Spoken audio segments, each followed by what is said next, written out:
Hi all, welcome to Pre and Post Market Analysis. It's me Rahul Bashir, your Forex Mentor. So നമ്മൾ ഇന്നലെ കുറച്ച് updates ഗോൾഡിൻ്റെ യൂറോസിൻ്റെയും പറഞ്ഞിട്ടുണ്ടായിരുന്നില്ലേ. So നമുക്ക് ഇനി എന്താണ് മാർക്കറ്റിൽ ഇന്നത്തെ ബയാസ് ആൻഡ് ഏതൊക്കെ ലെവൽസ് ആണ് എക്സ്പെക്ട് ചെയ്യാൻ പോകുന്നതെന്ന് നമുക്ക് നോക്കാം.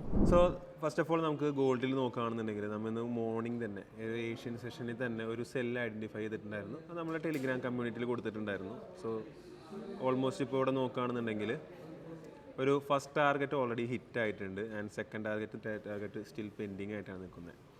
സോ ഇവിടെ ഓൾറെഡി നോക്കുകയാണെന്നുണ്ടെങ്കിൽ ഒരു ഓർഡർ ഫ്ലോ ലെവലിൽ നിന്നാണ് പ്രൈസ് ഇപ്പോൾ എക്സാക്ട്ലി റിയാക്ട് ചെയ്യുന്നത്. ഇപ്പോൾ ഓർഡർ ഫ്ലോൻ്റെ 50% ലെവലിൽ വന്നതിന് ശേഷം പ്രൈസ് റിയാക്ട് ചെയ്യുന്നുണ്ട്. സോ ഈ റിയാക്ഷൻ കണ്ടിന്യൂ ചെയ്യുന്നുണ്ടെങ്കിൽ മേ ബി ഈ കാണുന്ന ഹൈ ബ്രേക്ക് ചെയ്ത് പോകാനുള്ള ചാൻസസ് ഉണ്ട്. അതല്ല ഇപ്പോൾ ഇവിടെ ഒരു 15 മിനിറ്റിൻ്റെ ഓർഡർ ഫ്ലോയും ഇവിടെ ക്രിയേറ്റ് ചെയ്തിട്ടുണ്ട്. സോ ഈ ഒരു ഏരിയ സ്റ്റിൽ റെസ്പെക്ട് ചെയ്ത് താഴത്തേക്ക് ബ്രേക്ക് ചെയ്ത് വരുന്നുണ്ടെങ്കിൽ ഡെഫിനറ്റ്ലി ഇന്നലെ ക്രിയേറ്റ് ചെയ്ത മാർക്കറ്റിൻ്റെ ഒരു പ്രീവിയസ് ഡേയുടെ ലോ ടേക്ക് ചെയ്യുന്നതായിട്ട് നമുക്ക് കാണാനായിട്ട് സാധിക്കും. സോ ഇതിന് താഴത്തേക്ക് ഒരു ക്ലോസിങ് കിട്ടിക്കഴിഞ്ഞാൽ കുറച്ചും കൂടി ഗോൾഡ് ഒരു ഡീപ്പറായിട്ടുള്ളൊരു പുൾ ബാക്കിലേക്ക് പോകാനുള്ള പോസിബിലിറ്റീസും ഉണ്ട്.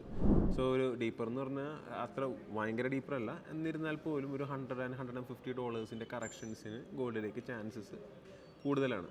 സോ അതുകൊണ്ട് തന്നെ ഒരു സെൽ കണ്ടിന്യൂഷൻ ചാൻസസ് കിട്ടുന്നുണ്ടെങ്കിൽ ഡെഫിനറ്റ്ലി സെല്ലിലേക്ക് പോവാം. അതല്ല ഈ കാണുന്ന OF ഓർഡർ ഫ്ലോ ബ്രേക്ക് ചെയ്യുകയാണെന്നുണ്ടെങ്കിൽ ഡെഫിനറ്റ്ലി എന്താ നിങ്ങൾക്ക് ഒരു 4450 ലെവൽ വരെ എന്ത് ചെയ്യാം, ഒരു കണ്ടിന്യൂഷൻ ബൈ തന്നെ നോക്കാവുന്നതാണ്.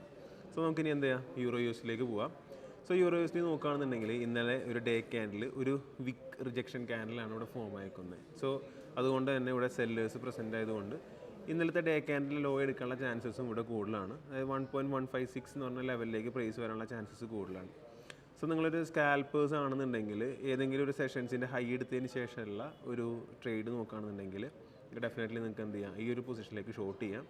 1.15640 ആണ് ഒരു റീസണബിൾ ടാർഗറ്റ് എന്ന് പറയുന്നത്. സോ ഇന്നത്തെ ദിവസത്തിന് ശേഷം മാർക്കറ്റ് അതിന് താഴത്തേക്ക് ഒരു ഡെയിലി ക്യാൻഡിൻ്റെ ക്ലോസിങ് കിട്ടുകയാണെന്നുണ്ടെങ്കിൽ കുറച്ചും കൂടി കറക്ഷൻസിന് ചാൻസസ് കൂടുതലാണ് യൂറോ USDയിൽ.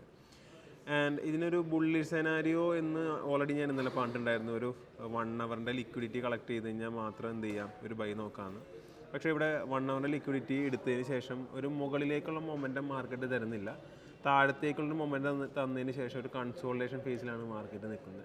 സോ അതുകൊണ്ട് തന്നെ റീസെൻ്റ് ആയിട്ടുള്ള ഏതെങ്കിലും സെഷൻസിൻ്റെ ഹൈ എടുത്തതിന് ശേഷമുള്ള സെല്ല് നോക്കിക്കഴിഞ്ഞാലായിരിക്കും കുറച്ചും കൂടി ബെറ്റർ ആയിട്ടുള്ള ട്രേഡ്സ് നിങ്ങൾക്ക് കിട്ടുള്ളൂ.